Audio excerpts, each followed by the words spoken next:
দেখতে পাচ্ছেন, আপনাদেরকে আমি দেখাই। এই হচ্ছে এটার ভিতরে যে ব্যাটারি থাকে, ওখানে 6টা লিথিয়াম ব্যাটারি দেওয়া আছে। এটা বেশ ওজনের। হ্যাঁ, আপনারা হয়তোবা দেখেছেন যে বর্তমানে বাজারে এইরকম অনেক ধরনের রিচার্জেবল পাওয়ার স্টেশন পাওয়া যায়।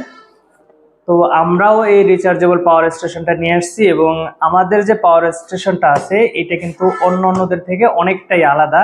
কারণ আমাদের এটার ভিতরে যে ব্যাটারিটা ব্যবহার করা হয়েছে সেটা খুবই হাই কোয়ালিটির। লিথিয়াম ব্যাটারির মধ্যে মোটামুটি 2-3 ক্যাটাগরির ব্যাটারি থাকে। তার মধ্যে A grade, B grade, C grade এরকম ক্যাটাগরি থাকে।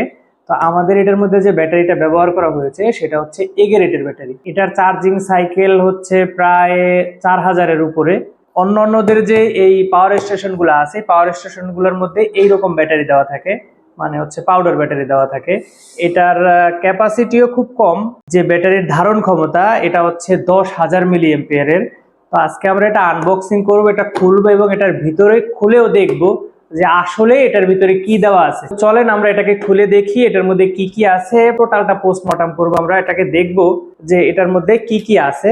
তো প্রথমে এটা খুললাম, খোলার পরে দেখলাম এটা হচ্ছে কি, এটা একটা চার্জার, এটার সাথে একটা চার্জার দেওয়া থাকবে। এখানে এটার মধ্যে আছে 2টা বাতি, এই যে একটা বাতি আছে এবং এটার মধ্যে লম্বা তার দেওয়া আছে। আর আরো একটা বাতি দেওয়া আছে, এটা 10 ওয়াটের বাতি। এই যে 10 ওয়াটের বাতি। আমি যদি আপনাদেরকে এই বাতিটা একটু দেখাই, দেখেন এটা বেশ লম্বা একটা বাতি। এটা বেশ লম্বা একটা তার দেওয়া আছে, প্রায় 3 মিটারের মতো তার দেওয়া আছে। আর এই হচ্ছে আমাদের সেই পাওয়ার স্টেশনটা। এই পাওয়ার স্টেশনটার মধ্যে অনেকগুলো অপশন আছে। অপশনগুলোর সাথে আগে একটু আপনাদেরকে পরিচয় করাই। প্রথমে দেখেন এখানে একটা পাওয়ার সুইচ আছে। পাওয়ার সুইচটা অন করলে এটা পাওয়ার অন হয়ে যাবে। এখানে ইন্ডিকেটর লাইটের মাধ্যমে আমি বুঝতে পারি যে এটা কত পার্সেন্ট চার্জ আছে। এই মুহূর্তে এটা 75% চার্জ আছে। এখানে অনেকগুলো পোর্ট আছে, এটা দিয়ে আমরা চার্জ করি। আর এখানে এই 3টা দিয়ে হচ্ছে আউটপুট নেই, 12 ভোল্টের আউটপুট নেওয়া যায়। আর এই দুটো হচ্ছে মোবাইল চার্জিং করার জন্য। তো 10,000 মিলি এম্পিয়ারের যেহেতু ব্যাটারি, মোবাইল চার্জ করলেও 5,000 মিলি এম্পিয়ারের 2টা মোবাইল 2বার ফুল চার্জ করতে পারবো আমরা অনায়াসে। আর এখানে 3টা অপশন, এটা হচ্ছে এই বাতি জ্বালানোর জন্য। আমি যদি বাতির লাইনটা দিয়ে দেই, এই যে বাতি জ্বলতেছে দেখতে পাচ্ছেন।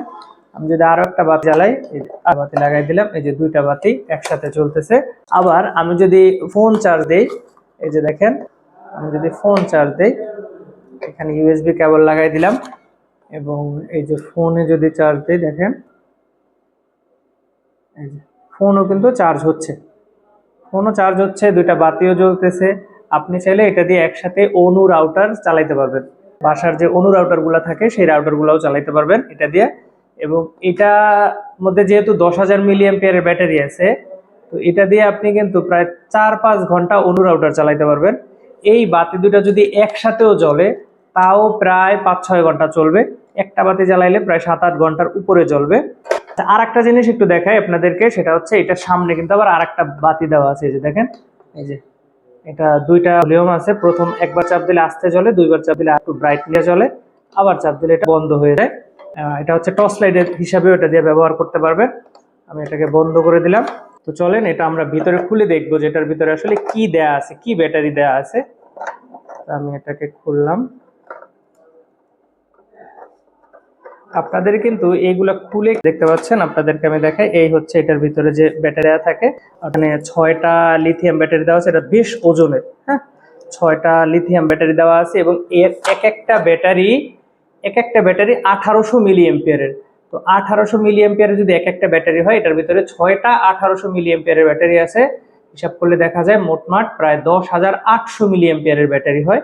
তো আপনাদের যাদের এই ধরনের পাওয়ার স্টেশন দরকার, তারা এখনই তারা স্ক্রিনে দেওয়া নাম্বারে যোগাযোগ করেন, অথবা অর্ডার নাও বাটনে ক্লিক করে অনলাইনে অর্ডার করেন। আমরা ক্যাশ অন ডেলিভারিতে আপনাকে মালটা পাঠিয়ে দেবো। আপনি মালটা পেয়ে, মালটা দেখে শুনে বুঝে তারপরে আপনি, যদি ভালো হয় তাহলে টাকা পরিশোধ করবেন, যদি ভালো না হয় তাহলে টাকা পরিশোধ করার কোনো প্রয়োজন নেই।